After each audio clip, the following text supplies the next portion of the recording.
잘 오셨습니다. 오전에도 뵙고 오후에도 또 모였는데 성탄을 맞이해서 작년에는 찬양을 통해서 연말을 감사와 또 찬양으로 하나님께 영광을 돌렸는데 올해는 특강을 가지려고 합니다. 특강 중에서도 여러 가지 주제를 고민했는데 새로운 것들을 연구를 할 시간이 좀 부족해서 예전에 2022년도인가요? 한 2년 전에 교회사 산책이라고 교회사, 우리 초대교회사부터 근대교회사까지 수시간에 걸쳐서 공부했던 내용들을 좀 시간이 지나면 저도 그렇고 여러분들도 다 있잖아요. 그래서 다시 한번 정리하는 그런 시간을 가질까 해서 이렇게 했습니다. 그래서 여러분들 갖고 계시는 책자, 이 책자 다 있으시죠? 이 책자에 잘 나와 있는데 이거를 1년 안 되게 좀 공부를 했는데 이걸 다 할 수는 없고 1시간 안에 한 번도 안 들었던 그런 분들도 다 이해할 수 있도록 정리하려고 하니까 이 시간에 잘 집중해서 들으시기 바랍니다. 특별히 교회학교 친구들도 같이 있으니까 수준을 좀 많이 낮추고 핵심적인 사항 위주로 전달을 하고 질의응답을 통해서 궁금한 것들 또 미진한 그런 부분들 그런 것들을 이렇게 질문하고 답하는 것을 통해서 여러분들이 잘 정리할 수 있었으면 좋겠습니다. 여러분들 교환들 다 갖고 계시죠? 교환을 갖고 계시면서 혹시 궁금한 거는 여기다 메모나 이렇게 써놓으시고 중요한 거는 별표도 쳐놓으시고 그렇게 해서 나중에 1시간 내 강의를 끝내보려고 하겠습니다. 그래서 1시간 동안 강의를 하고 그리고 나서 궁금하신 거 있으면 질문하고 답하는 식으로 진행을 하도록 하겠습니다. 여러분 교환을 보면서 핵심적인 사항 위주로 설명하겠습니다. 여기 있는 내용들 다 설명을 하면 3시간도 모자랄 것 같아요. 그러면 여러분들 집중력도 떨어지고 또 특별히 교회학교 친구들이 힘들어하니까 될 수 있으면 1시간 안에 여기 내용들을 핵심적인 사항 위주로 중요한 내용들을 설명을 해드리도록 하겠습니다. 자, 1페이지를 보시기 바랍니다. 교회사, 신학사조 처음 들어보신 분들 있는데 교회사는 그 말 그대로 교회의 역사인 것입니다. 교회의 역사. 하나님께서 교회를 어떻게 이끌으셨는지 특별히 교회는 창조 때부터 영원까지 없었던 때가 없습니다. 우리가 교회에 대한 그런 정의를 알기 때문에 하나님의 택하신 백성들의 총무리수다라고 할 때 교회가 없었던 적은 없습니다. 그럼에도 불구하고 우리가 교회사라고 말할 때는 이스라엘 백성들의 국가의 교회의 모습이 아니라 오순절 성령님께서 임하셔서 모든 민족에게 복음이 전파되고 교회라는 그 구조, 그 체제와 구조 속에서 생겼을 때부터의 오늘날까지 역사가 어떻게 되는지 살펴보는 것입니다. 신학사조라는 말 들어보셨나요? 처음 들어보시죠? 처음 들어보신 분이 많이 있을 텐데 사조라는 것은 어떤 성향이나 경향, 분위기를 사조라고 표현하잖아요. 근데 신학사조는 신학에 있어서 하나님을 배우고 연구하는 그런 학문에 있어서 어떻게 생각할 것인지에 대한 분위기와 경향이 있는 것입니다. 그래서 우리가 하나님 믿으면 되지 그게 무슨 신학사조가 있느냐 그렇게 생각됐지만 그런 것이 아닙니다. 하나님과 사람과의 관계에 있어서 믿을 때 어떤 방식으로 어떻게 믿는지에 대해서 다양한 견해들이 있는 것입니다. 그래서 그런 경향들을 묶어서 신학사조다라고 표현한 것입니다. 흔히들 들어봤을 만한 것들이 우리 교회에서는 제일 많이 들은 게 개혁주의다. 이런 표현이 많죠. 칼빈주의, 개혁주의 이런 것 많이 들어보셨죠? 그런 것만 있느냐? 그런지 않고 복음주의다. 자유주의다. 이런 말들도 한 번씩은 들어보셨을 것입니다. 그래서 하나님을 믿는 데 있어서 여러 가지 경향과 분위기들이 있는 것입니다. 그런 것을 묶어서 신학사조라고 하는 것입니다. 그래서 이제 교회가 어떻게 초대교회부터 오늘날의 교회가 어떻게 이어졌는지 그리고 그 사이에 신학사조들이 어떻게 믿는 신앙의 분위기들이 형성되었는지를 살펴보면서 우리는 어떻게 되는가 그래서 오늘날의 다양한 교회들의 모습들이 어떻게 형성됐고 또 어떻게 그런 신학사조들이 분위기들이 있는지 퍼지게 되었는지를 잘 살펴보고 그 가운데서 우리의 위치는 어딘가 우리가 어디로 나가야 될 것인가를 확인하는 과정이 될 것입니다. 그래서 수많은 그런 교회들과 신학사조와 그런 내용들이 있는데 우리가 지금 추구하고 있는 데는 어떤 거고 어떤 것을 더 따져 물어 나가야 되는가 그거를 정립하는 시간이 이 시간인 것입니다. 이해되시죠? 우리 교회 학교 친구들도 정신 집중해서 좀 어려울 수는 있는데 집중해서 잘 들어주시기 바랍니다. 우리 교회 학교 친구는 지금 1페이지하고 맨 마지막에 16페이지 요것만 이해하면 돼. 자, 1페이지에 교회사 구분 있잖아요. 1페이지 교회사 구분. 네. 보이시죠? 교회사가 초대교회가 있고 중세교회가 있고 근대교회가 있다. 요거 교회학교 친구들 외울 수 있죠? 도진이가 알면 다 아는 거야. 초대교회가 있고 중세교회가 있고 근대교회가 있다. 이 세 가지 구분할 수 있다. 이건 알겠죠? 우리 의진이가 자신 있게 이렇게 고개를 끄덕였습니다. 의진이 이상 되는 분들은 요거는 다 알아야 됩니다. 그래서 초대교회는 언제까지냐? 초대교회는 언제까지냐 했을 때 그레고리 1세가 나타나기 전까지인데 그레고리 1세가 누군데? 그때 교황, 첫 번째 교황이라고 할 수 있는 어떤 교회 로마 카톨릭의 첫 번째 교황권을 가지고 있을 그 사람이 등장하기 전까지가 초대교회고 그게 대략 590년인데 590년 외울 필요 없습니다. 여러분들 외우기 쉽게 이해하기 쉽게 500단위로 끊겠습니다. 그래서 0년부터 예수님께서 오셔서 지상사역을 하시고 또 오순절 성령이 임하셔서 초대교회가 모습을 드러나고 500년 동안은 초대교회다 이렇게 생각하시면 됩니다. 의진이 몇 년 동안? 500년 동안 초대교회다 이렇게 생각하시면 됩니다. 그리고 500년부터 또 1000년으로 끊겠습니다. 1500년까지. 정확하게 말하면 1517년 종교개혁이 일어날 때부터 이제 중세가 끝나고 근대교회로 바뀌는데 1517년 못 외우셔도 됩니다. 우리 도진이 은희진이 1517년 외우고 있겠지만 종교개혁이 일어난 그때를 알고 있겠지만 외우시지 않아도 1500년 이 1000년 500년부터 1000년까지는 무슨 시대다? 중세시대. 중세시대가 이렇게 생각하시면 됩니다. 그래서 그레고리 1세가 즉위한 이후부터 종교개혁이 일어난 때 로마 카톨릭이 전체 교회의 분위기를 잡고 있을 때가 중세시대다 이렇게 생각하시면 됩니다. 그리고 1517년, 1500년부터 지금까지 근대교회다 이렇게 생각하시면 되겠습니다. 이것만 외우셔도 여러분들이 큰 그림, 교회사의 큰 그림을 그릴 수 있는 것입니다. 여기까지 이해되시죠? 중세교회는 그레고리 1세부터 종교개혁까지 약 1000년간의 시대를 중세교회다. 그리고 종교개혁 이후부터는 근대교회다. 여기까지 이해하시면 되겠습니다. 그리고 맨 뒤에는 그냥 건너뛰어서 여러분들이 어느 정도면 알아야 될 그 내용들인데 16페이지에는 표가 있습니다. 여러분들이 배우고 나서 이렇게 된 거구나를 알아야 될 그 도표인데 좀 어려운데 네모가 두꺼운 게 있고 얇은 게 있죠. 두꺼운 네모가 우리가 중점적으로 생각해야 될 그 내용들. 그 말씀이 어떻게 이어졌는지에 대한 표인 것입니다. 그래서 신구약 성경이 내려오고 사도들에 의해서 그런 교훈들이 정립되고 교부와 변증가들에 의해서 확립되고 성 어거스틴에 대해서 다시 구체화될 뿐만 아니라 종교개혁을 통하여서 성 어거스틴과 교부들과 사도들의 전통들을 그대로 받은 것이고 그 칼빈이 정리했고 칼빈에 의해서 개혁파 장로교, 청로교로 내려가고 그리고 그 장로교가 화란개혁주의와 미국의 프린스턴 신학교의 그 신학으로 내려오고 그것이 웨스터민스터 신학과 개혁주의 신학으로 또 한국 교회의 장로교회, 한국개혁 장로교회로 이어진다. 이 흐름들을 알면 되는데 이 사이에 어떻게 된 건지 모르겠다. 그것을 지금 채워놓도록 하겠습니다. 첫 번째, 자 0년부터 500년까지 무슨 교회라고요?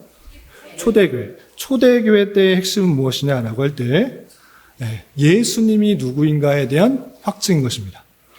예수님이 과연 정말 구세주인가? 구약에서 그렇게 예언되었던 그런 구세주, 메시아, 그리스도가 맞는가? 그것에 대한 그런 혼란들이 많이 있었던 것입니다. 그런데 예수님의 제자들 그리고 사도들로부터 예수님이 그리스도다, 예수가 그리스도다, 예수님이 메시아다라는 것들을 확증했던 것입니다. 그리고 그런 믿음이 생겼을 때 예수 그리스도께서 우리를 위해 십자가에 달려 돌아가시고 부활하신 것, 그것을 믿는 것이 우리가 구원받는 것이고 우리 또한 그 영생에 참여하는 것이다라는 것을 깨닫고 어떤 것도 두려워하지 않았어요. 바울뿐만 아니라 그 사도들과 그 믿음을 전파하던 사람은 숱한 어려움, 박해, 환난에도 불구하고 그 복음을 들고 나가서 전했던 것입니다. 그런데 그 전했을 때 성경에도 있지만 많은 사람들이 환영을 했습니까? 박해를 했습니까? 환영하는 사람도 있었지만 그 믿음들은 일부였을 것입니다. 대부분은 로마 통치하에 또 같은 민족들로부터 박해와 핍박을 받았던 것입니다. 쓸데없는 소리 하지 마라. 무슨 그런 소리가 있느냐. 무슨 사람이 신이냐. 그런 헛된 얘기가 어떻게 말이 되느냐라고 하면서 그런 믿음을 갖은 사람들을 조롱하고 비웃을 뿐만 아니라 핍박을 강했던 것입니다. 이상한 소리 하지 말라고 많은 그런 핍박을 강했던 것입니다. 그 중에서 그때 당시에 다스렸던 로마의 황제 중에 제일 유명한 황제가 누구죠? 네로 황제. 네로 황제와 같은 사람이 아주 많이 있었어요. 많은 황제 중에 네로 황제 같이 아주 핍박을 했던 사람들이 특별히 10명 정도 해서 초대교회 10대 박해가 있었던 것입니다. 그래서 믿는 사람들 황제를 숭배해야지. 너 왜 나를 안 믿고 무슨 보이지 않는 그런 예수를 믿거나 하나님을 믿느냐? 쓸데없는 소리 하지 마라. 그리고 성찬, 사람들은 이제 성찬을 합니다. 예수님께서 성찬을 하라고 했기 때문에 떡 주님의 몸과 피를 마시는 성찬을 행했던 것입니다. 그런데 이게 어떻게 예수님의 피와 살을 먹는다고? 이게 무슨 살인적인 그런 행위냐? 어떻게 인육을 먹을 수 있느냐? 이런 식으로 누명을 씌우고 잘못된 것을 다 덮여써서 아주 핍박을 했던 것입니다. 그런데 아주 중요한 사실, 초대교회에 수많은 핍박과 탄압이 있을 때 그 복음은 축소되었을까요? 퍼졌을까요? 퍼졌다. 그게 아주 중요합니다. 핍박과 탄압이 있을 때 오히려 퍼지게 했는데 하나님의 놀라운 섭리는 참으로 희한합니다. 예루살렘에 있는 제자들, 거기에 마가다락방에 성령님에서 거기에 아주 놀라운 역사들이 일어났습니다. 그런데 그 복음이 그곳에만 머물지 않게 하기 위해서 하나님께서 핍박을 허락하셨어요. 탄압이 있었어요. 그래서 거기 모여있는 곳들이 다 흩어지게 되었죠.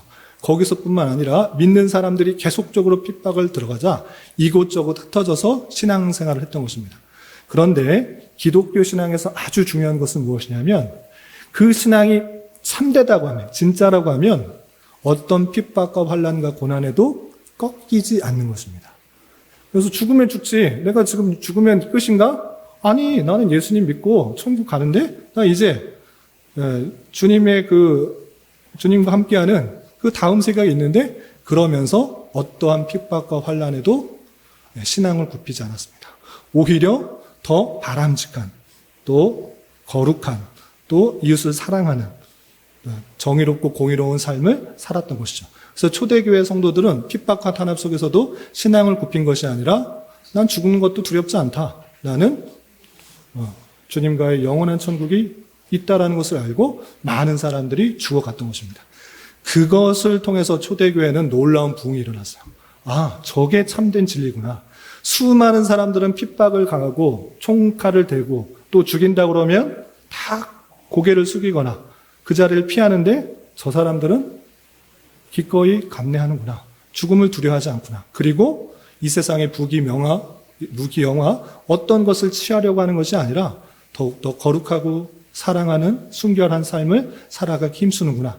그것을 통해서 더 많은 사람들이 그 신앙이 진짜라는 것을 알고 믿게 되었던 것입니다. 그래서 점점 핍박 속에서 초대교회의 그 신앙들이 로마 지역에 널리 퍼지게 되었던 것입니다.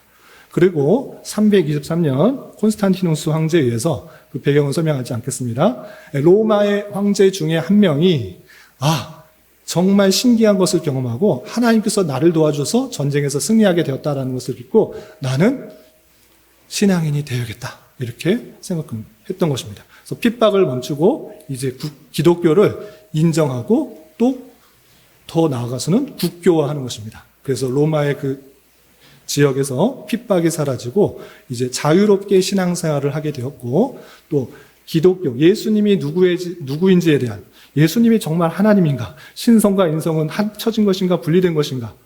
다양한 기독교적 논의들이 회의를 통하여서 이제 기독교에 대해서 자유롭게 논의를 할 수 있어서 예수님은 신성과 인성이 있는데 또 신성과 인성은 합쳐진 것인가? 나누어진 것인가? 혼합되어 있는가? 분리할 수 있는가? 없는가? 별로 궁금하지 않은 것 같은 그런 논의들이 그 초대교회에 아주 많이 있었던 것입니다. 그래서 기독교 회의를 통하여서 예수님은 어떤 분이시다라는 것들이 잘 정립되었던 것입니다. 그것이 초대교회의 모습이다. 여기까지 정리되시죠? 예. 그런데 초대교회에서 중세교회로 넘어가는 그런 계기들이 있습니다. 그건 무엇이냐? 그것은 초대교회에 계속적으로 번성하는 것에 있어서 게르만족의 이동이 있었습니다. 게르만족, 중세시대에 넘어가는 것. 로마 큰 나라인데 어떻게 이렇게 지금같이 유럽으로 분리되어 있습니까? 라고 할 때, 그 다른 것이 아니라, 게르만족이 위에 그 민족에 의해서 쫓겨나가면서 밑으로 내려오면서 나라들끼리 자리 잡는 그 일들이 일어난 것입니다. 그래서 지금과 비슷한 모습으로 유럽이 작게 나뉘게 되었어요. 그런데 게르만족이 이동했을 때 원래 살고 있는 사람들 우리 좀 옆에 살게 하면 비켜줍니까? 안 비켜주는 거죠. 그래서 그 내려오면서 많은 전쟁들이 있는 거예요. 다툼들이 있고 그러면서 수많은 사람들이 죽기도 하고 또 다치기도 하고 많은 어려움들 가운데 있었던 것입니다. 큰 혼란 가운데 빠졌죠. 그래서 나라도 나뉘고 나라의 이동도 있고 민족끼리 나라가 바뀌는 그런 가운데 있었던 것입니다. 그런데 여기서 중요한 것은 그 나라가 자리 잡는 과정 속에서 국가의 역할이 많았는가? 그러지 못한 것입니다. 국가에 큰 역할을 주는 것이 아니라 오히려 교회가 큰 도움을 줍니다. 국가는 전쟁하고 나라 잡고 막 싸우자고 그러고 자리 잡자고 그러고 그런 일들을 하는데 실제적으로 나에게 도움을 주는 게 있는가? 큰 도움을 못 주는 형편이 되어버린 것입니다. 그 자리 잡고 나라를 지키고 지금 게르만족과 싸워서 어떤 나라를 형성해야 되는데 그런 어려움 가운데 처했을 때 도움을 줬던 것이 누구인가? 국가가 아니라 교회인 것입니다. 그래서 사람들은 어디에 더 마음을 주었는가? 국가가 해준 게 뭔데? 전쟁이나 하자 그러고 나라 싸우자 그러고 나한테 해주는 거 하나도 없네. 나 지금 내 남편이 또는 형제가 다 지금 전쟁에서 죽었는데 나한테 도대체 해주는 게 무엇인가? 라고 하면서 많은 도움, 국가에 대한 회의가 생기고 오히려 교회가 많은 도움을 줬어요. 다친 사람들 도와주고 구호해주고 보호해주고 그래서 그 국가에 대한 강력한 통치가 점점 사그라지고 교회에 대한 그 권위가 점점 서게 되는 것입니다. 그래서 교회가 더욱더 힘쓰고 사람들로부터 인정을 받게 되는 그런 일들이 있었던 것입니다. 그 중에 아주 유명한 교회 목사님 중에 한 분이 그레고리 1세라는 분이에요. 그래서 많은 사람들을 구휼해주고 도와주고 하다 보니까 인기를 받게 되었고 오히려 나라가 교회의 도움을 청해야지 나라가 힘이 생기는 그런 형편 가운데 있었던 것입니다. 그래서 점점 이제 초대교회의 그 로마의 그 황제의 그 통치하에서 벗어나서 과도기적인 모습을 지나 이제 점차 교회권이 나라의 국가의 권한보다 세지는 그런 일들이 있었던 것입니다. 그래서 로마의 교회, 그 여러 교회 중에 가장 으뜸이 되는 그런 목사님이 누구인가? 그 목사님에게 힘을 얻어서 더욱더 커지게 되는 것입니다. 그러면서 교황이 더욱더 힘이 세지는 교황 국가가 생기고 또 그 교황의 통치에 의해서 나라도 다스려지는 그런 모습들이 나타나게 된 것입니다. 그러면서 로마 교회는 성장하면서 또 전성 시대까지 이뤄서 어떤 일들이 있는가라고 할 때 교황이 로마의 황제의 그 모습을 무릎을 꿇고 황제에게 용서를 구하게 하는 그런 일들도 벌이게 됩니다. 뿐만 아니라 이슬람 세력들이 계속적으로 번성하는 그런 것들 가운데 예루살렘도 이슬람 세력에 빼앗기게 되자 중세 로마의 그런 교황 중에 한 명은 십자군 전쟁을 다양한 명목 아래 일으켜가서 그 유럽 전체 믿는 사람들은 구원받기 위해서는 우리 십자군 전쟁을 해야 된다. 전쟁을 해서 그 예루살렘을 탈환해야 된다. 이런 식의 내용들을 할 정도로 그 세력이 점차 강화되었던 그 모습을 보게 되는 것입니다. 그렇게 로마의 교회의 권한이 세지는 것, 그것은 아주 좋은 일 같아 보이지만 반면에 어두운 면도 있는 것입니다. 어두운 면은 무엇이냐? 하나님의 말씀, 그 성경 말씀을 그대로 전하기보다는 로마 교회의 그 교황이 곧 법이 돼요. 로마 교황이 말하는 것이 곧 법이에요. 성경 말씀은 이런데 이것은 이렇게 해석해야 된다라고 말하거나 잘 정리되어지지 않는 그런 잘 모르는 것들은 교황이 정리해서 알려주는 것, 그대로 따르면 된다라고 말하는 그런 시대가 됩니다. 그래서 중세 시대는 로마 교황이 기득권을 가지면서 나타나는 암흑적인 면, 어두운 면은 무엇이냐면 성경의 말씀이 성경대로 가르쳐주는 것이 아니라 교황의 말이 곧 법이 되는 거예요. 이해가 되시죠? 그래서 중세 시대는 성경 말씀이 드러나는 것이 아니라 교황의 말이 드러나는 것입니다. 그렇게 천년 정도의 시간이 나면서 한꺼번에 딱 든 것이 아니라 처음에는 계속 교회를 잘 섬기고 선민들을 잘 섬기고 복음을 전하는 그런 모습들이 있었지만 오히려 권력이나 힘을 가지고 있을 때 그 어두운 면들이 계속적으로 드러나서 성경에서 나와 있지 않는 다양한 교리들과 그 내용들을 가르치기 시작했던 것입니다. 그리고 그것이 성경의 내용들이 오히려 가르치는 것을 막고 성경에 없는 내용까지도 강조하게 되었던 것입니다. 그것이 점차 강해지다 보니까 자연적으로 어떻게 되겠습니까? 사제들이 그 로마 교회 안에 있는 카톨릭 안에 있는 그 사제들이 당연히 하는 말씀 읽는데 이 말씀하고 다른 것입니다. 교황이 주장하는 것, 그 교리들이 쭉 천년에 걸쳐서 다양한 교리들이 내려왔는데 내용을 보니까 성경하고 다른 것입니다. 아니 왜 성경하고 다릅니까? 성경하고 같아야 되지. 성경을 말씀대로 가르쳐야 되지 않습니까? 라고 생각하여서 이 사제들 중에 깨어있는 사자들이 이 교리들은 성경하고 다릅니다. 라고 하면서 예의를 지켜서 이것은 잘못됐습니다. 라고 그 교회 앞에 대문에 딱 붙이기 시작했습니다. 그것이 보다 종교개혁. 1517년에 있었던 루터라는 사제가 가만히 보니까 구원받는 게 어떤 행위를 통해서 고해 성사를 통해서 아니면 성지 순례를 통해서 어떤 행위를 통해서 얻는 것이 아니고 성경을 가만히 보니까 오직 믿음으로 구원받는다. 이렇게 되어 있는데 왜 로마 교회는 그렇게 말할까?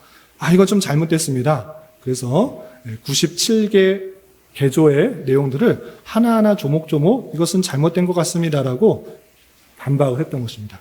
그것을 계기로 종교개혁이 일어났죠. 그래서 그 내용들은 카톨릭의 사제였던 루터가 내가 종교개혁을 해야겠다라고 해서 시민들을 끌어모아서 사람들을 끌어모아서 이 로마교회 잘못됐습니다. 이거 바꿔야 됩니다. 라고 시작해서 생긴 게 아니고 그냥 교회 대문 앞에 이거 잘못된 것입니다. 이거 어떻게 답변하실 것인지 알려주십시오라고 교황에게 건의하는 듯한 그런 질문서지만 그 내용이 같은 의구심을 가졌던 수많은 시민들에게 퍼지게 된 것입니다. 하루아침에 그게 뜯겨져서 루터라는 사제가 어떻게 이런 일들이 있느냐, 이거 성경하고 다르다고 반박을 냈대 하면서 그때 당시 인쇄술의 발전으로 인해서 많은 사람들에게 다 퍼지게 되었던 것입니다. 그러면서 같이 갖고 있었던 궁금증, 어떻게 고행을 통해서, 순례를 통하여서 또는 면죄부를 사는 것을 통하여서 어떤 돈을 내면서 우리의 구원이, 우리의 죄값이 사해질 수 있는가, 이런 긴가민가하는 그런 사실들에 대해서 바로 알고 바로 잡고 종교개혁이 시작됐던 것입니다. 그래서 1517년에 해서 루터를 시발점으로 해서 같은 생각을 가지고 있던 많은 사람들이 일어나면서 우리가 하나님의 말씀, 오직 성경의 말씀을 근거해서 그 말씀대로 살아가야 된다. 그 말씀대로 살아야 된다라고 하는 것입니다. 그래서 중세 천년의 시간은 로마 카톨릭의 강한 그런 권세와 또 교회의 통치에 따라서 살아가는 그 모습들 가운데 교회에 대해서 아주 중요성들을 강조해서 교회론에 대해서 강조를 했다고 하면 이제 종교개혁 시대에서는 우리가 구원받는 것이 인간의 어떠한 행위 때문에 아니다. 오직 믿음으로 구원받는 것이다. 인간의 어떤 선행이나 의나 어떤 행위를 통해서는 하는 것이 전혀 아니고 성경 말씀 그대로 오직 성경을 통해서 알아볼 때 오직 믿음으로 구원받는다라고 알게 되었던 것입니다. 그래서 종교개혁 당시에 오직 성경, 또 오직 믿음이라고 표현하고 있고, 또 오직 믿음의 다른 표현은 오직 은혜로 구원받는다, 이렇게 말하는 것입니다. 믿음, 우리가 믿었기 때문에 구원받는 것이, 이렇게 말하는 것이 아니고, 믿음조차 하나님께서 택하신 백성들에게 주시는 선물이다, 은혜다. 우리의 공로는 아무것도 없다. 그냥 하나님께서 택하신 백성들에게 믿음을 주셨다라는 것에서 오직 은혜로 구원받는다 라고 표현하고 있습니다.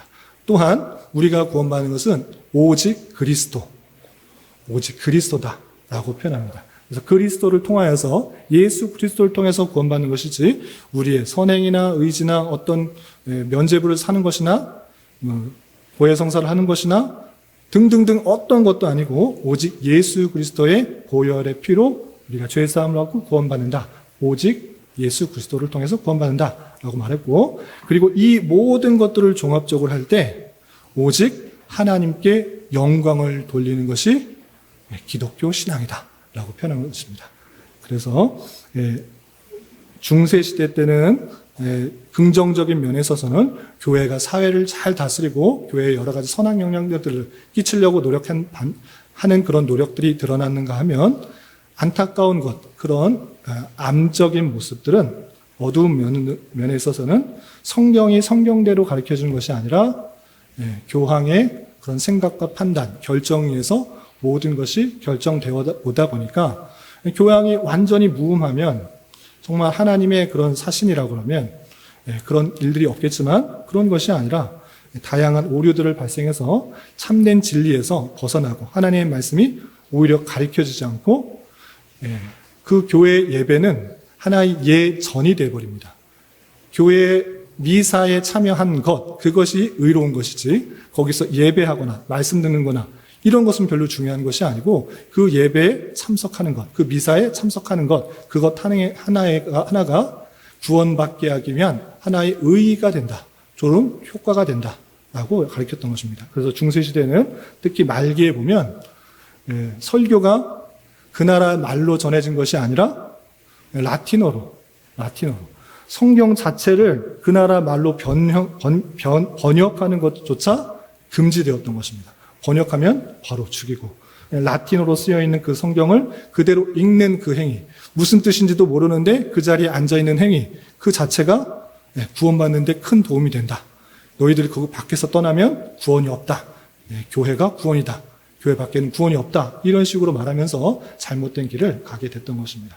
그래서 그것을 바로잡는 그 시기가 1500년대에 많이 일어났다. 그래서 1517년 루터를 비롯해서 칼빈, 츠빙글리, 또 멜랑이톤, 등등등 수많은 사람들이 바로 신앙을, 하나님의 말씀을 배우고 사람들에게 가르치게 해서 그 원래의 그 초대교회 그 사도들의 신앙으로 되돌아오게 했던 것입니다. 그래서 그것을 종교개혁이라고 하고 리폼드라고 합니다. 원래 폼을 다시 바로잡는다 해서 리폼이라고 하는 것입니다. 종교개혁까지 잘 이해가 되시나요? 종교개혁이 일어났을 때 많은 사람들이 로마 카톨릭의 잘못을 비판하면서 바로 바른 신앙으로 바로잡자고 노력을 했는데, 그런 사람들을 종교개혁자, 개혁주의 신학 이렇게 표현하는데, 그 중에서도 더욱더 급진적인 사람도 있었어요. 이 정도 갖고 안 된다, 그냥 바로 교회를 세워야 된다, 이런 것들에 그치지 않고, 저 지금 로마 교황 완전히 때려부시고 지금 로마 카톨릭이 잡고 있는 정권 다 무너뜨려야 된다라고 더 급진적으로 개혁을 주장했던 사람들이 있었습니다. 그런 사람들을 특별히 제세례파라고 하는 것입니다. 그래서 로마 카톨릭에서 종교개혁이 일어나는데, 종교개혁에서도 더 급진적으로 개혁을 하자, 완전히 혁명을 하자, 모든 것을 다 뒤집어 엎자, 그렇게 말한 사람들을 제세례파라고 하는 것입니다. 왜 그렇게 이름을 붙였냐면, 이 사람들이 다 기독교 국가에서 있기 때문에 나면서부터 이제 세례를 받습니다. 나면서 세례를 받거나 신앙을 고백하며 세례를 받습니다. 그런데 내가 지금 로마 카톨릭에서 세례를 받았으니 나는 아무도 세례가 뭔지도 모르고 지금 세례를 받았다.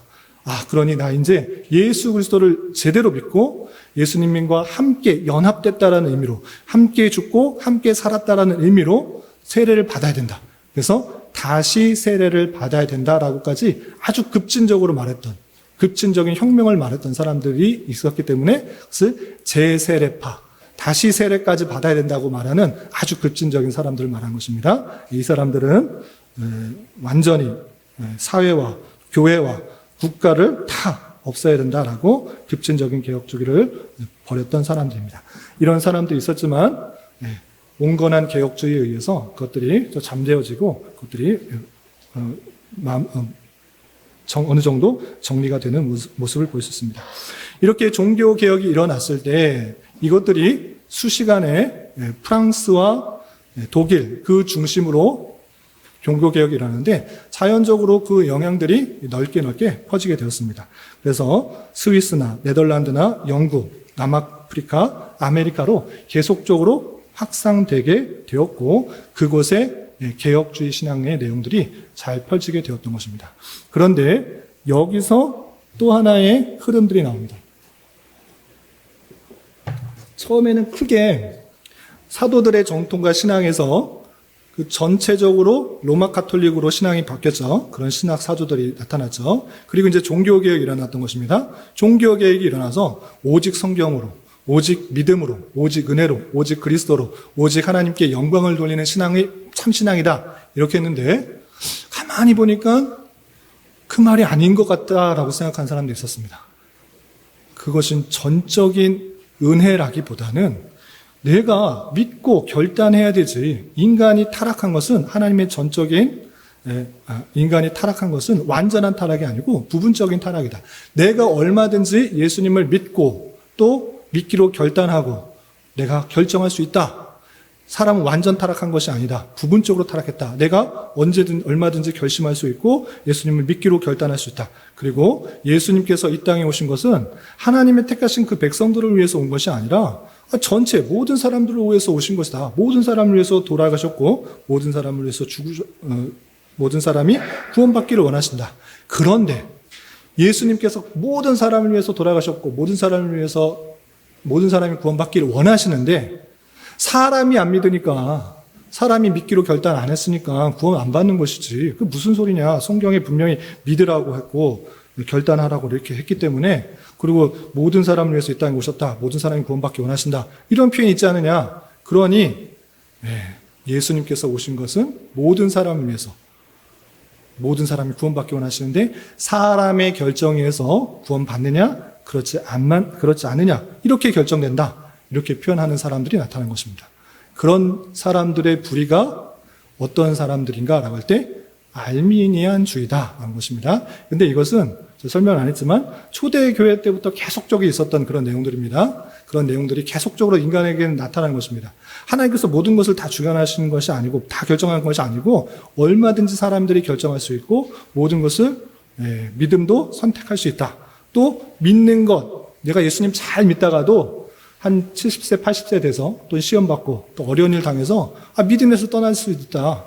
구원에서도 이탈될 수 있다. 이렇게 말하는 사람들이 나타났던 것입니다. 그런 사람들이 알미니안주의인 것입니다. 그런 부류들이 나타났을 때 당연히 교회에서 그런 주장들이 나오면 어떻게 되겠습니까? 우리 교회에서 그런 일이 나오면 당연하게 뭐가 맞는지 알려주십시오라고 당연히 하는 것입니다. 그래서 그런 주장들이 나왔을 때 교회 회의는 열리는 것입니다. 그래서 그냥 몇 사람 모여서 회의하는 것이 아니고 1619년에 도르트웨이, 네덜란드 도르트에서 수많은 사람들이 모여서 어떤 것이 진리인지를 쭉 설명해 가면서 초대교회 사도의 그 전통과 또 초대교부의 내용들과 또 성경 전체의 내용을 통해서 무엇이 맞는지를 결정하게 되는 것입니다. 그래서 교회 회의를 통해서 이단들이 계속적으로 부분이 되는 것입니다. 그래서 정통신앙이 무엇인가라고 할 때 전적으로 타락했고 하나님의 무조건적인 선택이 있고 또 하나님께서 이 땅에 오신 것은 제한된 사람을 위해서 이 땅에 선택된 사람들을 위해서 이 땅에 오셨고 또 구원받은 사람들은 절대 이탈되지 않고 또 하나님께서 끝까지 견고하게 구원에까지 이르신다라는 것이 성경의 관점이라고 교회 회의에서 잘 정리가 되었던 것입니다. 그런데 그런 결정이 있어도 그것을 받아들이지 않는 무리들이 있는 것입니다. 교황 제도에 있어서는 교황이 최고의 권위이기 때문에 교황과 다른 말을 하게 되면 다 이단으로 정죄되거나 파문되거나 순교를 당하는 것입니다. 그런데 기독교의 특징은 무엇이냐? 그 성경의 그 해석을 개인 한 사람에게 두지 않습니다. 사도들의 전통에 주는데 그 사도들의 전통들을 저마다 다양하게 이해해서 다른 견해들이 나옴으로 말미암아 교파들이 생기는 거예요. 그래서 그 종교 개혁의 정신에 따라서 개혁주의 정신을 가지고 있는 교회를 장로교회라고 말을 하고, 그것에 반대적인 입장에 있어서 그런 하나님의 전적인 선택과 또 무조건적인 선택과 전적 타락과 제한전 속죄 그리고 견고하게 인치는 그 모든 것들을 말하지 않는 그런 입장, 그 도르트웨이에서 반대적인 입장을 가지고 있던 알미니안주의에서 나타난 것이 감리교적인 교리예요. 그래서 장로교와 감리교는 좀 성격이 많이 다릅니다. 그런데 이 감리교 안에서 또 다양한 신학들이 나타나요.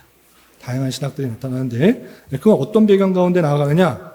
종교개혁 이후 당시에 많은 구원론과 관련된 논의들이 있었던 것입니다. 우리가 구원받는 것이 어떤 것 때문에 일어나느냐, 이런 다양한 논의들이 있었는데, 결론적으로는 하나님의 말씀에 근거해서 하나님의 택하신 백성들이 은혜로 구원받는다라는 그 교회론이 성립되는데, 그것에 있어서 카톨릭과 큰 논쟁들이 있었던 것입니다.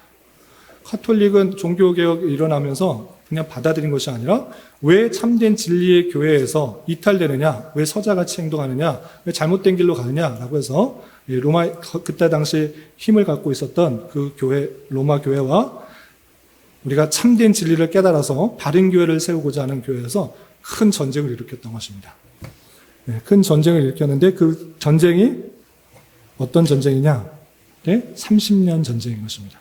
독일을 중심으로 로마 카톨릭과 개신교에서 계속 전쟁이 일으켰어요. 왜 자꾸 핍박하느냐? 이것이 참된 신앙이다 라고 말하는 그런 입장에 있어서 왜 국가 권위의 권리를 따르지 않고 교회의 권위를 따르지 않느냐라고 해서 1, 2년 싸운 것이 아니고, 우리나라의 6.25 전쟁도 3년 남짓 싸웠는데 30년 동안 싸웠던 것입니다. 그래서 피 튀기는 그 신앙의 논쟁 가운데 수많은 사람들이 죽었다라고 했습니다. 그래서 얼마 정도 죽었느냐? 문헌을 보니까 800만 명이 죽었대요. 수많은 사람들이 30년 전쟁 동안에 있었던 것입니다. 그러면서 나왔던 그런 신앙적 분위기가 무엇이냐? 교리 갖고 싸우지 말자. 교리 맞네 틀리네 그거 갖고 사람들이 수백만 명이 죽는 것을 보고 이제 전체적인 분위기가 교리 갖고 싸우지 말고 구원받는 거 어떻게 구원받는지 따지지 말자. 이제 그런 갖고 따지다가 수많은 사람들이 죽어간다. 그러면서 생긴 것이 무엇이냐? 독일을 중심으로 경건주의가 생겨요. 경건주의. 뭘 믿는 게 뭐가 중요하냐? 우리가 경건하게 사는 게 중요하느냐? 하지 않느냐? 무엇을 믿고 구원받는 것이 아니라 우리가 하나님의 백성답게 경건하게 살아야 된다. 이런 식의 사조와 풍조들이 나타나게 되었어요. 그래서 경건하게 살면 된다라고 많은 사람들이 그렇게 생각하면서 누구 믿는 것 보고 싸우고 피튀기 싸우지 말고 경건하게 살자. 이렇게 많은 사람들이 했던 것입니다. 그리고 그것이 17세기에서는 정통 개혁주의와 또 다양한 종파들이 드러났지만 이제 18세기에 들어오면서 경건주의가 생길 뿐만 아니라 사람들이 그 과학적 사고가 깨기 시작했습니다. 왜 하나님 말씀이 이렇게 된 거지? 많은 과학적 연구와 탐구를 통해서 사람들이 이제 인식들이 깨어졌습니다. 하나님 말씀 이거 좀 잘못된 것 같은데, 여기 잘못 기록된 것 같은데, 앞뒤가 다른 것 같은데, 이런 식으로 계몽주의에 의해서 사람들이 학문적으로 모든 것을 탐구하기 시작했고 또 삶이 중요하다라는 것들을 강조하기 시작했습니다. 뿐만 아니라 이제 전쟁하면서 피 튀기면서 싸우지 말고 우리 하나님의 말씀대로 살아가는 것이 중요하니까 복음 전하자, 선교하자 이런 의식들이 강해졌던 것입니다. 그래서 대륙의 탐험, 대륙의 신대륙의 발견 또는 열강들이 많은 힘을 가진 것을 식민지를 가지는 그런 것과 함께하여서 복음이 이제 유럽 지역에서 계속 아메리카나 남미와 아프리카에 자연적으로 퍼지게 되었습니다. 그때부터 복음이 확대되고 선교들이 일어났던 것입니다. 그래서 18세기는 경건주의가 발생했고 또 말씀으로 깨우고 또 이성을 합하여서 성경을 바라봐야 된다라는 계몽주의가 나타나게 됐고 또 선교들이 확산하는 그런 시기가 되었습니다. 그러면서 이제 극단으로 어떻게 되는가? 19세기는 어떻게 되는가? 복음이 잘 전파되는데 복음을 전파하는 것 그리고 예수님을 믿는 것이 중요하다 보니까 바른 신앙의 내용들을 그 종교개혁 때 가졌던 그런 정신을 주장하는 것보다 믿는 것에 더 관심이 많은 것입니다. 예수님을 믿고 구원받는 것. 그것에 관심이 많게 되고 또 그때 당시에 이제 많은 사람들이 깨어있기 때문에 이성주의, 사람들이 과학적으로 확실하게 되는 것들만 또 확실하게 증명될 수 있는 것들만 받아들이려는 그런 경향들이 생겼던 것입니다.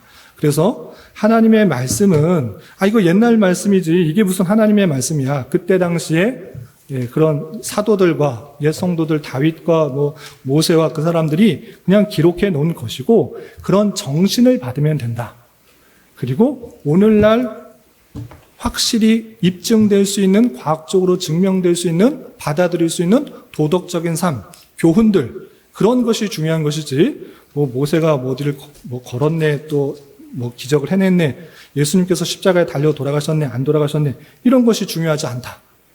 예수님께서 보여주신 실천적인 사랑, 희생적인 사랑 또 어렵고 힘든 사람을 위한 그런 실천적인 모습들 그런 것이 중요하다라고 말하면서 성경 전체는 하나님의 말씀이 아니고 그곳에 하나님의 말씀이 포함되어 있다. 이렇게 하나님께서 직접적으로 내가 말하노니 이런 부분은 하나님의 말씀이지만 다윗의 말도 있고 솔로몬의 말도 있고 요한의 말도 있고 누가의 말도 있고 다양한 말이 있다라고 하면서 성경을 자꾸 분해하는 것입니다. 그래서 성경 저자, 누구의 견해, 또 누구의 신학 이런 식으로 바뀌게 되었던 것입니다. 그러면서 성경이 어디까지 이해하게 되느냐? 성경은 하나님의 말씀이다가 아니라 성경은 하나님의 말씀이 된다, 될 수 있다, 포함되어 있다 이런 식으로 다양하게 생각하기 시작한 것입니다. 그래서 성경에서 말하고 있는 그 내용이 진실이 아니라 그런 일들이 있었기 때문에 그런 마음, 생각, 정신, 주장 이런 것이 중요한 것이지 입증되지도 않고 과학적으로도 맞지도 않고 앞뒤 문맥이 틀린 것 같고 구약하고 성경하고 다른데 이것을 어떻게 믿느냐 그런 정신만을 받아야 된다. 아직도 성경을 하나님의 말씀을 믿느냐? 그거 아니고 그 정신을 받아야 된다라고 말하는 그런 사람들이 19세기에 아주 많이 등장했던 것입니다. 그렇게 자유주의가 확산하게 된 모습들이 나타나게 되고 그렇게 19세기에 그런 자유주의, 이성과 과학과 계몽주의의 발달로 성경을 다 낱낱하게 해부하려는 그런 시도들이 19세기는 확 퍼졌다가 20세기에는 어떻게 되느냐. 이게 무슨 소리냐? 이게 하나님 말씀이지 왜 자꾸 이상한 소리들을 하는 사람들이 많이 늘어나냐? 그러면서 다시 정통으로 돌아가야 된다. 우리 종교개혁 시대 그 정신으로 돌아와야 된다라고 말하면서 종교개혁 정신을 주장하면서 그대로 돌아가자라고 말하는 사람들이 나타나기 시작했습니다. 그런 사람을 신정통주의라고 말하고 또 근본주의, 근본적으로 바뀌지 않은 다양한 것들은 다양하게 해석할 수 있는데 예수님의 탄생이나 부활이나 십자가 사건이나 바뀔 수 없는 그 근본적인 것들을 주장하는 그런 사람들이 나타나는데 그런 사람들을 근본주의다라고 표현하고 그것보다 우리는 예수님을 믿고 구원받는 것 그것만은 변하지 않는다. 예수님을 믿고 구원받는 그 복음을 가지고 더욱더 하나 되자. 왜 교회가 자꾸 교파가 나뉘고 또 신앙적인 모습으로 바뀌냐라는 그런 의미에서 자꾸 흩어지게 되는 것이 있는데 예수님을 믿고 구원받는 것이 진짜라고 하면 그것으로 하나 되자, 일치성을 이루자라고 하면서 에큐메니칼 운동, 일치주의 운동을 강조하는 주의가 계속적으로 나타나는 것입니다. 그런데 각각의 내용들은 좋습니다. 내용들은 좋은데, 주장들은 좋은데 또 단점들이 등장하는 것입니다. 왜 어떤 단점들이 있느냐라고 할 때 신정통주의라고 말하면서 자유주의 신학에서 이제 다시 정통으로 돌아가자라고 말했던 칼바르트나 브루너는 원래 신앙에 있었던 것에 똑같이 접근하는 것이 아니라 그런 견해에다가 하나를 덧붙이는 것입니다. 어떤 것이냐? 칼바르트의 신정통주의는 하나님의 말씀이다라고 말하는 것이 아니라 아까도 잠깐 말씀드렸다시피 하나님의 말씀이 되어진다. 성령께서 나에게 은혜를 주셨을 때 그 말씀이 하나님의 말씀으로 되어진다. 이런 신비적이고 또 성경에서 말하고 있지 않는 그런 독특한 신학의 내용들로 주장하는 것입니다. 그리고 또 하나는 복음주의 같은 경우에는 아까 일치성을 말한다고 했습니다. 예수님을 믿고 구원받는 것에 하나가 되자라고 일치를 말하다 보니까 성경에 대한 다양한 입장들을 다 수용하고 그리고 다양한 견해들을 수용하다 보니까 어떤 것이 진리인지 거짓인지 구분할 수가 없게 되었습니다. 그래서 성경에서 말하고 있는 것, 너는 이렇게 말하고 저는 이렇게 말한다. 그거 누가 맞았는지 따지지 말고 예수님 믿고 구원받고 우리 하나가 되는 것에 더욱더 집중하자. 이렇게 말하다 보니까 참된 진리를 드러내는 것이 오히려 연합을 해친다고 하면서 막아지게 되는 그런 모습들을 보게 되는 것입니다. 이렇게 20세기 들어서는 다시 처음으로 돌아가자라는 그런 내용들이 있지만 우리 16페이지에 나와 있는 것처럼 우리가 나가고 있는 그런 신학의 모습들은 무엇이냐라고 할 때 종교개혁자들 위해서 바른 신앙, 초대교회의 그 신앙들, 그 사도적 그 교훈들을 잘 정리해낸 것을 그대로 따르고자 하는 것이고 그것이 칼빈에 의해 잘 정리되었으며 그 이후에는 개혁파 교회 또는 장로교회, 청교도주의로 흩어져 가게 되었고 그것이 장로교가 화란과 미국의 프린스턴 신학에 영향을 주어서 또 웨스트민스터 신학교로 또 영향을 주고 오늘날 우리 교회까지 미치게 된 것이다. 이렇게 생각하시면 되겠습니다. 그래서 우리 교회는 개혁교회를 취향하고 있기 때문에 하나님의 말씀을 그대로 받고 그대로 순종하는 것을 따르는 그런 교회이기 때문에 다양한 신학들 중에서 우리의 위치, 우리가 따라가는 길이 다르지 않고 잘못된 길이 아니고 바른 길이라는 그 사실을 잊지 말아야 될 것입니다. 그리고 16페이지에 옆으로 곁까지 나와 있는 것들 있잖아요. 그것들을 간간하게 설명을 드리면 중세시대 어거스틴에 의해서 잘 정리되었던 그런 신학의 내용들, 교부들의 신학들이 로마 카톨릭은 아까도 말씀드린 것처럼 그 신앙을 이어온 것이 아니라 로마 교황의 여러 교황들이 자기가 정한 그런 내용들이 덧붙여지게 된 것입니다. 그래서 원래 부류에서 이탈되었다라고 우리가 보는 것이고요. 대표적인 예가 무엇인가? 여러분들 교환해 보시면 7페이지에 있습니다. 7페이지 보시면 중세시대에 어떤 일들이 있었는가라고 할 때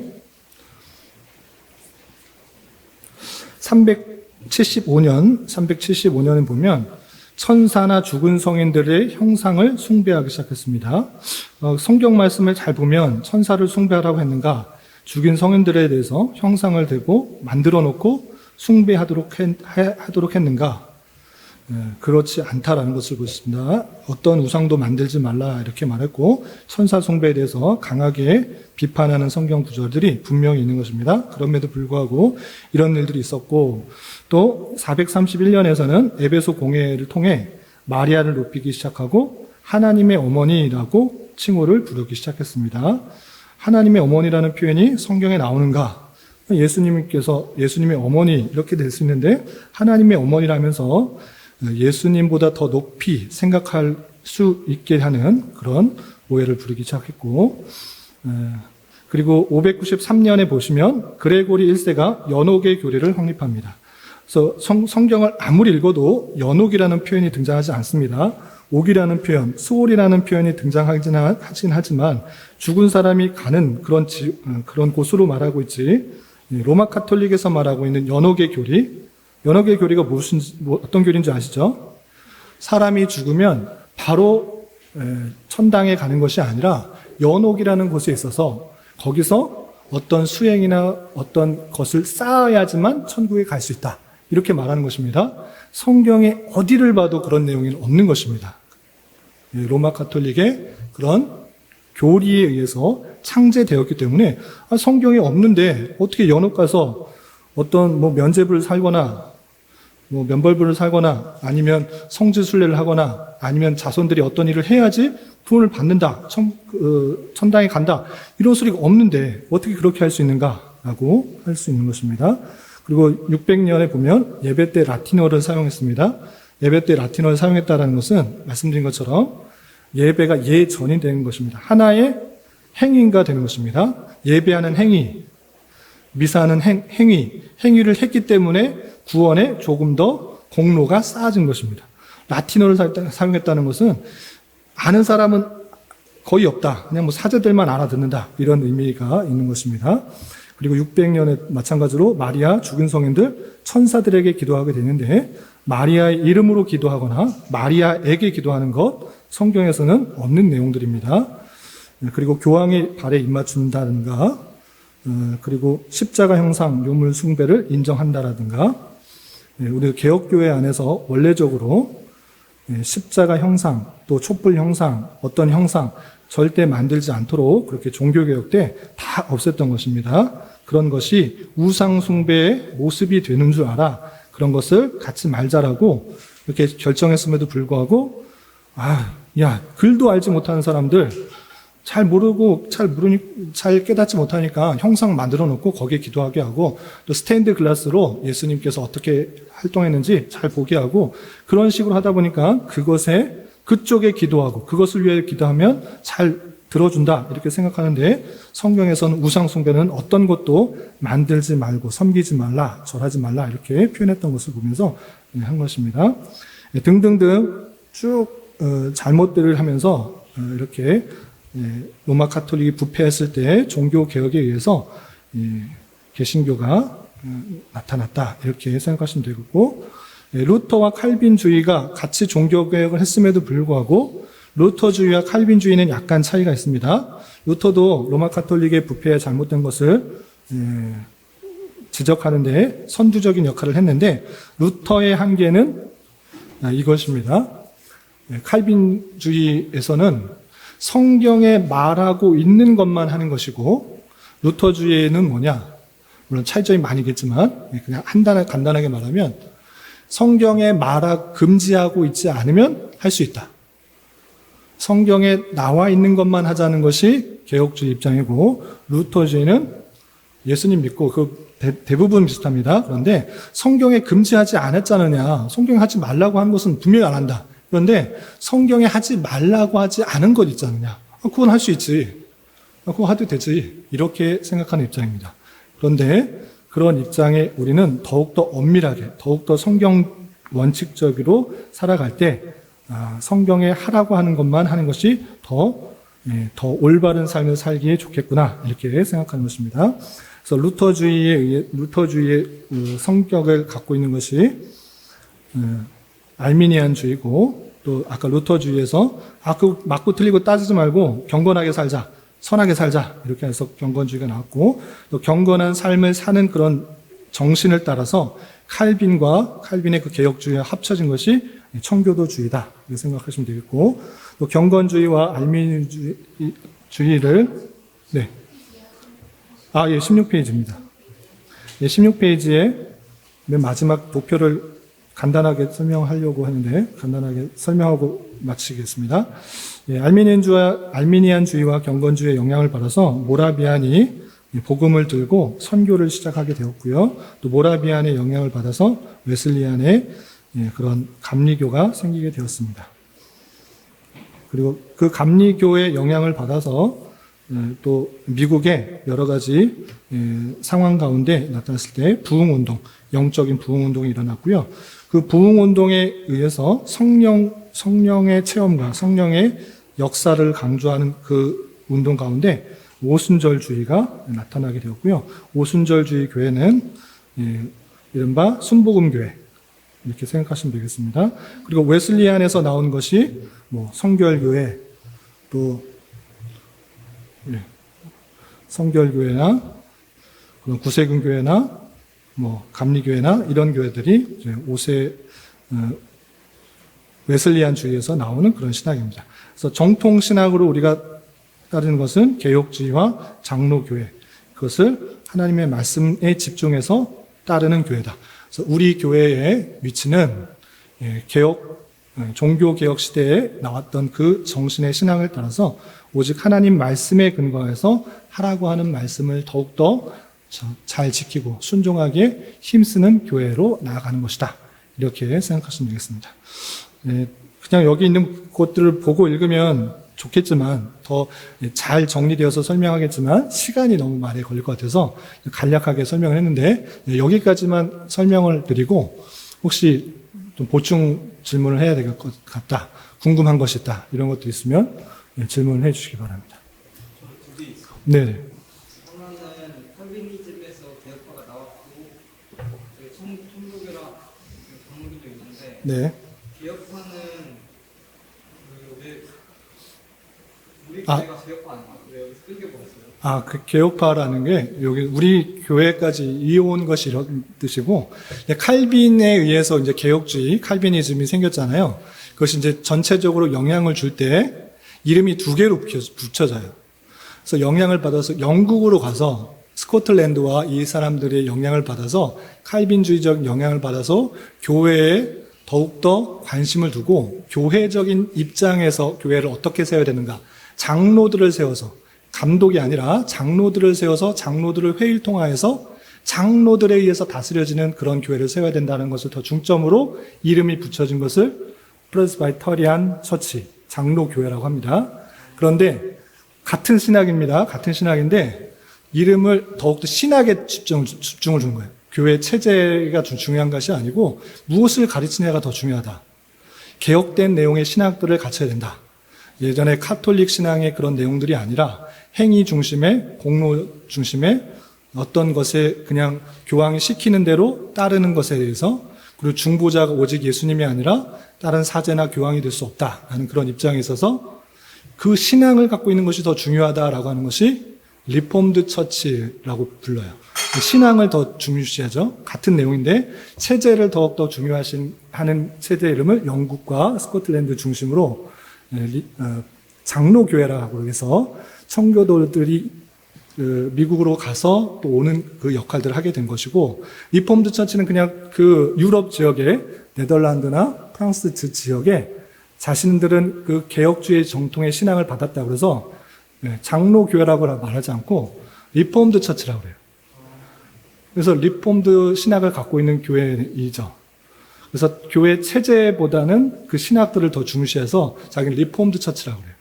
그런데 우리는 그냥 전에 내려온 게 어쩌다 보니까 장로교회가 됐잖아요. 그래서 장로교회라고 그러면 이제 장로들이 교회를 다스리고 치리하는 교회를 장로교회라고 말하는데, 우리가 개혁교회라고 말하고 있는 이유가 뭐냐면 우리 정신은 그냥 간판만 개혁 장로교회가 아니고 그 장로 개혁주의에 의해서 내려왔던 오직 성경을 가지고 성경 말씀대로만 더욱더 따르고자 하는 정신을 가지고 있기 때문에 개혁교회라고 말하는 거예요. 이해가 되시나요? 장로교회는 우리나라에 대단히 많잖아요. 대부분 절반 이상의 장로교회라고 간판이 달려 있어요. 그런데 가보면 그렇게 이 정통을 따라온 것이 아니라 복음주의의 영향을 받아서 또 다른 신학의 영향을 받아서 알미니안적인 신학을 받아서 그냥 장로교회의 신학이지만, 우리나라 선교 역사를 또 설명하면 그렇겠지만 우리나라 선교에 있어서 선교는 대부분 그런데 무슨 신학을 갖고 있느냐가 중요한 게 아니고 예수님 믿고 구원받는 게 더 중요해요. 구령의 열정, 즉 믿지 않고 거의 못 살고 그냥 헐벗은 그런 사람들에게 예수 믿어야 구원받고 예수님 믿어야지 올바로 사는 것이다라는 가르치는 그런 아주 간단한 그 내용들을 가르쳤기 때문에 그게 별로 중요하지 않았어. 여태까지 신앙들이 지금 뭐 선교 140년이 가까워오는데 우리나라 그 선교 역사에 있어서 개혁주의 신앙의 내용들이 중요한 게 아니고 예수님 믿고 구원받는 게 중요했어. 그래서 다양한 그런 신학 사조에 의해서 영향을 받고 그 목사님의 성향에 따라서 그 교회 분위기가 좌우되는 거예요. 말씀을 강조하시는 분, 교육을 강조하시는 분, 선교를 강조하시는 분, 또는 기도를 강조하시는 분. 그런 성향에 따라서 대부분 비슷했어요.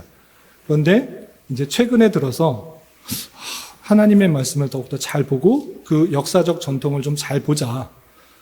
그럼 우리 장로교회가 지금 어떻게 왔는가를 잘 볼 때, 장로교회는 원래 개혁된 내용을 통하여서 그것을 가지고 장로들이 통치하고 개혁된 하나님의 말씀, 그러니까 성경 전체가 하나님의 진짜 말씀이고 정확무원 말씀이고 하나도 오류가 없다고 말하는 그 말씀이고 오직 하나님이 하라고 하는 말씀만 지키려고 더욱더 노력하는 그런 연구들이 시작된 거죠. 그런 노력들, 연구들, 그런 것들을 하는 교회를 리폼드 처치, 개혁교회가 그렇게 했구나. 다 장로교회라고 하니까 우리는 장로교회지만 개혁주의를 갖고 있는 장로교회다. 그것을 표방해야지 우리가 정말 올바른 교회로 지향하는 것이다. 이렇게 표현하는 것입니다. 조금 이해가 됐나요? 두 가지 다 설명했나요, 제가? 예, 하나만 말씀. 예? 다른 사람 없으니까 하세요. 예. 예. 예전에 한번 질문 드렸는데 네. 네네. 네네. 지금 기독교라고 하면 예수를 믿는 종교잖아요. 종교의 기독교가 25%. 기독교는 불교와 신교가 있어요. 네. 카톨릭 인구가 굉장히 다르고요. 종교의 인구가 2억 5천이나 돼요. 네. 근데 어느 순간 보면 종교에 대한 신입배기도 없잖아요. 네네. 근데 이제 세계사적으로 그런 교리적이나 공부 빼놓고 세계사적으로 보면 정통 로마 교회는 종교회거든요. 동로마, 소로마가 갈라지면서 네.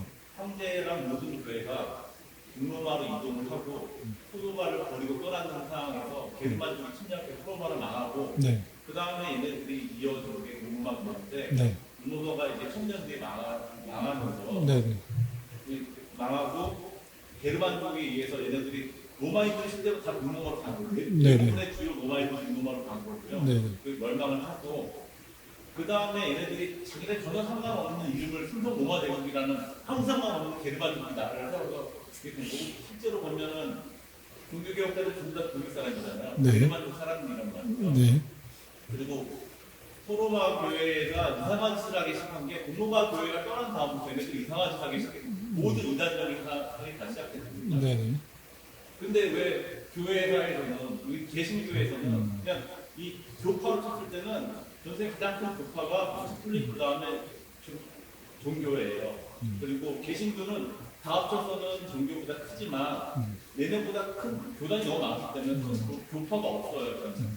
근데 저는 여쭤보는데 네. 옛날에 또왜 개신교에서는 종교회가 사실은 역사적 정통교회고 아직도 종교의 인구가 2억 5천이나 되고 그리고 우리가 그 대전 로마라는 나라를 아시잖아요. 대전 러시아. 네. 대전 러시아가 얘네들이 그 비잔티움이 망한 다음에 100년인가 이런 시간 지나고 하면서 얘네들이 로마인이다. 자기네는 로마의 역사의 전통을 받았다 그래가지고 대전 러시아의 그 황제를 짜르하는데 짜르가 휘죠, 손치죠.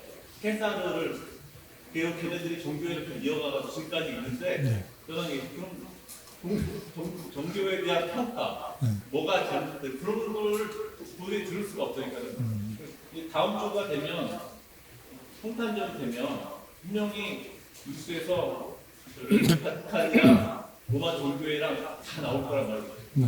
종교는 뭘 나올 텐데 그에 대한 질문이 항상 그런 걸 찾아볼 수가 없어요. 이 개신교에서 바라보는 혹시 그거에 대해서 그러니까 뭐 신학교에서 많이 안 가르쳐진 것도 있고,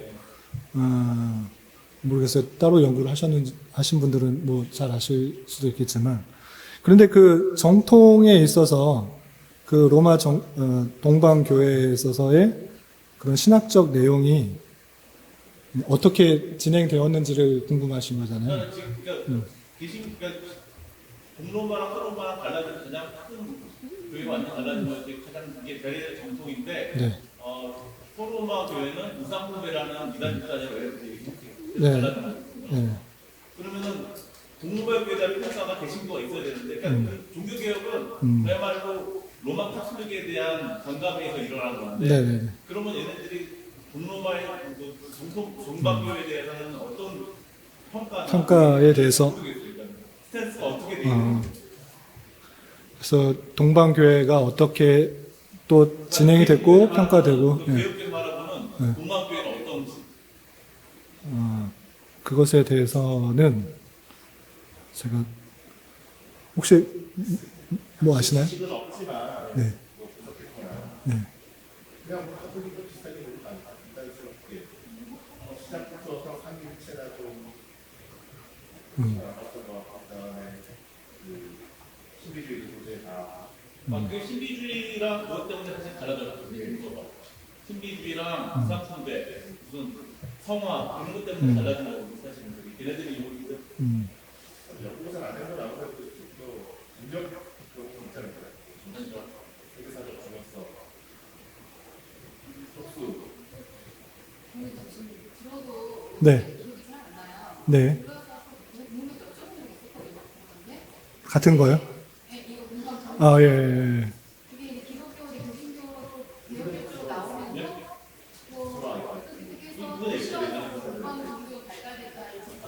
네. 아,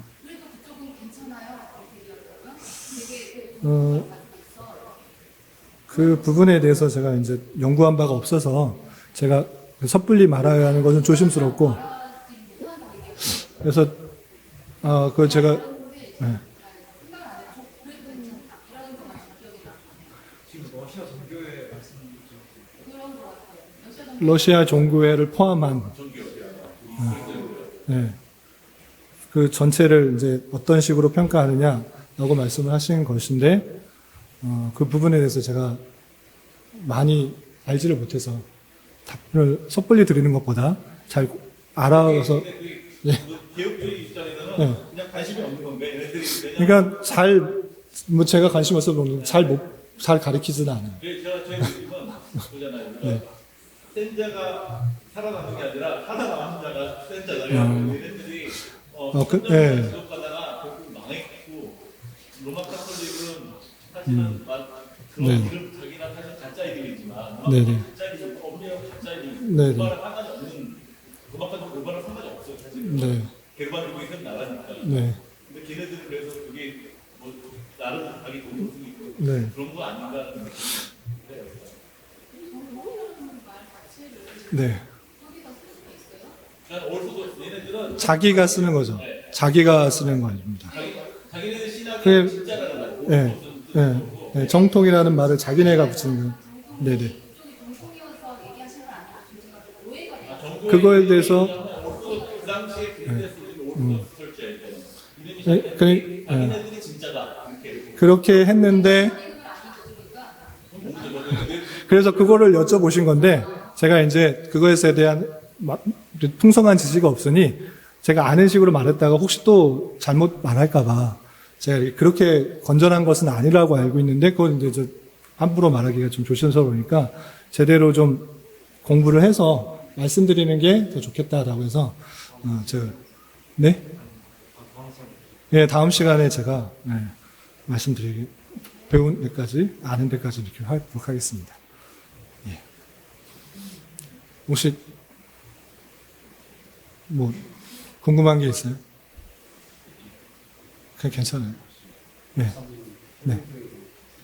탈무드에서 유대인의 그 지혜가 담긴 문서이긴 하지만 그것이 이제 좋은 생활에 좋은 도움이 되고 교훈이 되는 좋은 자료라고 생각하지만 그것이 이제 하나님의 말씀이다. 우리가 따라야 된다. 이것을 정경으로 생각하지는 않고 좋은 지혜가 담기는 문서, 유대인들의 지혜 이런 문서 정도로 생각하면 좋겠다라는. 시온이 뭐 할 말 있어요? 아, 머리 만지는 중이었어요. 아, 손을 이렇게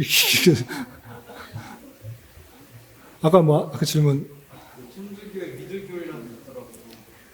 천주교의 믿을교리. 천주교에서 믿어야 할 교리. 예. 믿을교리라는 게 있던데. 네. 네. 많은 마리아 몽소승천이라는 게 있더라고요. 마리아, 몽소승천. 몸소승천. 네, 꿈. 아, 꿈, 몽소승천. 몽자의 한자인지 모르겠는데 네. 같은 몸이거든요. 어. 한글로는. 네, 몽소승천이라는 게 있더라고요. 무슨 말인지 찾아봤더니 네, 마리아가 예수님께서 하늘 올라가실 때 같이 육신의 몸을 마리아 영혼이랑 육신이 동시에 끌고 올라갔다라는 그런 교리가 있다. 교리가 있더라고요. 네, 네. 그게 성경에 없죠. 뒷받침돼 있는 건 없죠. 그거 확인하고 네, 그런 교리는 없고 예수님께서 승천하실 때는 그냥 그 모습, 보이는 그 모습대로 승천하셨다라는 말이 있는데 그 마리아를 같이 뭐 했다는 말은 없죠. 그래서 이제 로마 카톨릭에서는 교황이 성경 해석권을 갖고 있어요. 로마 이거 어떻게 아느냐? 이거 너 알 수 있느냐? 너 이거 모르잖아.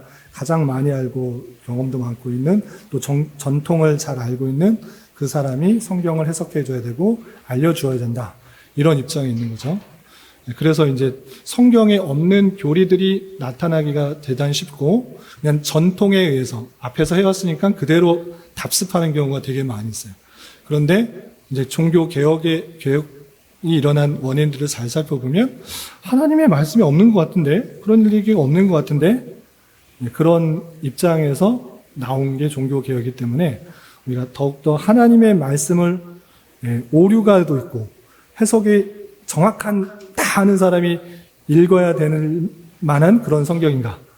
그렇게 보지 않고 성경은 정확무한 하나님의 말씀이며 생활과 구원과 생활의 유일한 규준이다라고 믿기 때문에 누구나 읽어도 분명하고도 확실하게 이해할 수 있다라고 말을 해요. 그래서 요거 외에 다른 성경이나 다른 것들이 필요하다라고 말하지 않고 오직 성경을 통해서 우리가 믿고 또 살아가야 될 모든 교리를 받는다라는 입장에서 성경에서 말하고 있지 않는 전통들, 오늘 이렇게 특별히 성탄절 있는데 성탄절이 언제 생겼는가?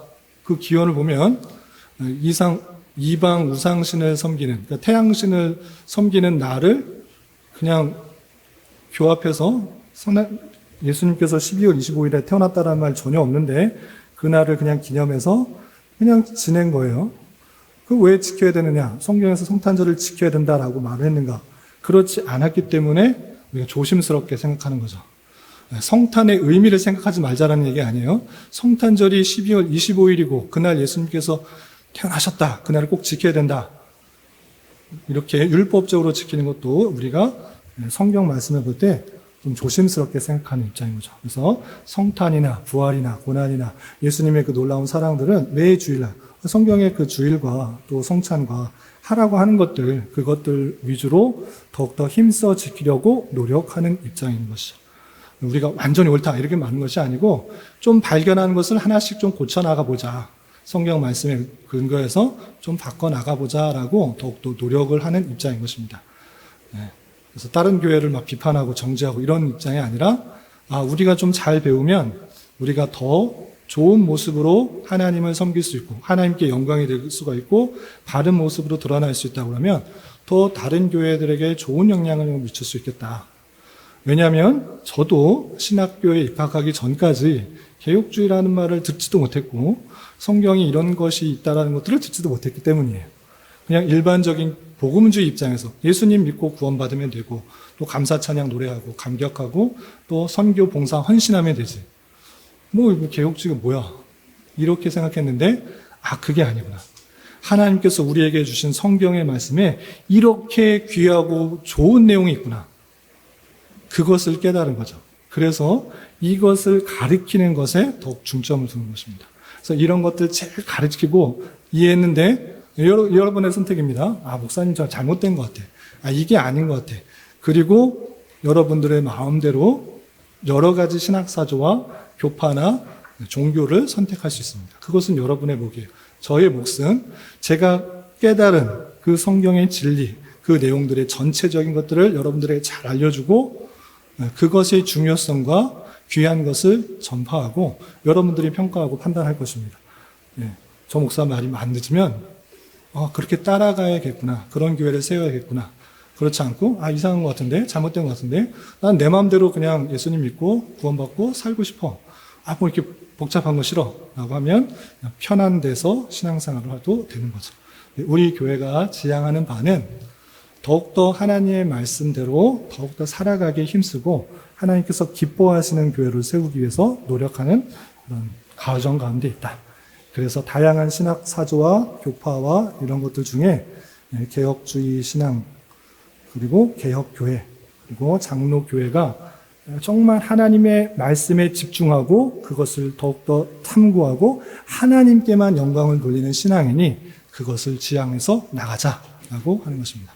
그래서 우리 교회의 위치와 또 방향성들을 좀 정리하는 시간이 되었으면 좋겠는데, 혹여나 뭐 궁금하신 것들이 있으면 질문하시고 없으시면 마치겠습니다.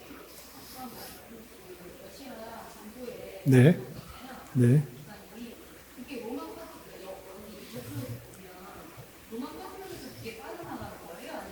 로마 카톨릭의 동방교회하고 서방교회가 분리되어서 우리는 이제 서방교회 중에 이제 로마 카톨릭의 그 잘못들을 바로잡는 그 입장에 있다라는 것이고, 이 부분에 대해서 왜 도표에 점선을 안 그려주었냐라는 입장인 거죠. 왜 말이 없냐, 이게 그 부분이 많은 차지하는데 왜 그 부분에서 언급이 없냐라는 것에 대해 제가 잘 모릅니다. 이렇게 말씀드렸습니다. 예. 근데 제가 뭐 정통과는 좀 다른 것으로만 어렴풋이 알고 있지, 뭐 이렇게 정확하게 알고 있지 않기 때문에 섣불리 말하는 것은 조심스럽다. 이렇게 말씀드렸습니다. 되셨나요? 예. 없으면, 그래서 이번 시간에는 어떻게 보면 찬양하고 끝나는 그런 성탄이었는데 특강을 하게 되었습니다. 여러분들에게 필요한 내용들이었으리라 생각하고, 또 우리 교회가 더욱더 하나님께서 그 말씀, 주신 말씀 가운데 더욱더 힘쓰기 위해 노력하는 그런 교회다라는 입장을 가지고, 우리가 그런 교회, 현재 그런 교회다가 아니고 그런 교회를 지향해서 더욱더 나가기를 힘쓰자라는 입장에서 이 교회 방향성들에 대해서 말씀드렸습니다. 네, 그러면 기도하고 마치겠습니다. 하나님 아버지 감사합니다. 오늘 연말 맞이해서 우리 교회가 또 어디로 가야 되는지, 또 다양한 교회들과 교파들과 또 신학 사조들 가운데 우리 교회가 지금 어떤 것을 추구하고 있는지에 대해서 간략하게 살펴보았습니다. 하나님께서 우리에게 필요한 말씀들을 다 성경으로 주셨다라고 믿을진데, 우리가 하나님의 말씀을 더욱더 바르게 이해하고 잘 깨달아서 하나님께서 하라고 하신 그 말씀에 굳게 서서 한 걸음 한 걸음 나아가며 하나님께서 기뻐하시는 성도요, 교회로 잘 성장할 수 있도록 은혜를 더하여 주시옵소서. 하나님, 이런 것들이 자칫 교만이나 또 자만이 되지 않게 하시고 늘 겸손히 우리가 받은 그런 은혜의 기회를 선용하여서 또 기쁨과 감사로 우리의 삶을 잘 다스려 나가는 데 사용하게 하여 주시고, 또 특별한 기회에 주변 사람들에게 잘 전하여서 하나님께서 진정으로 찾으시고 원하시는 것들이 무엇인지를 잘 살펴보며 나갈 수 있도록 저희들을 사용하여 주시옵소서. 하나님, 성탄을 생각하는 계절입니다. 주님께서 우리를 사랑하여 주셔서 당신의 독생자 아들을 이 땅에 보내주시고 또 십자가에 달려 돌아가시기까지 사랑하셨다는 그 사실을 잊지 않으며 우리의 당장의 눈에 보이는 여러 가지 일들로 근심 걱정하지 않게 하여 주시고, 더욱더 성탄의 기쁨과 감사로 여러 가지 어려운 일들을 잘 극복해 나가며 우리 주어진 삶을 잘 이겨나갈 수 있도록 인도하여 주시옵소서. 특별히 육체의 질병과 연약함으로 또 교회에 나오지 못한 성도와 또 어려운 성도들이 있습니다. 주님, 그의 생각과 마음, 육체 모든 것을 주장하여 주시고 역사하여 주셔서 강건케 하여 주시고 하나님께서 원하시는 삶을 살아가는 데 부족함이 없도록 인도하여 주시며, 하나님께서 더욱더 선하게 역사해 주실 것들을 경험하며 또 잘 이겨나갈 수 있도록 인도하여 주시옵소서. 또 직장과 사업장의 문제로 또 여러 가지 고민하고 주님께 의탁하는 손길들 붙들어 주시고 하나님의 선한 도구로 사용하여서 주변에 주님의 선한 영향력들을 끼칠 수 있도록 인도하여 주시고 빛과 소금의 역할들을 잘 감당할 수 있도록 인도하여 주시옵소서. 또 이 자리에 함께한 교회학교 친구들, 바른 신앙을 가지고 세상에서 또 잘 구분된 또 구별된 삶을 살아가서 하나님의 선한 도구로 쓰임받을 수 있도록 주님 은혜를 더하여 주시옵소서. 돌아가는 발걸음도 안전하게 지켜주실 줄 믿으며 예수님의 이름으로 감사히 기도드리옵나이다. 아멘.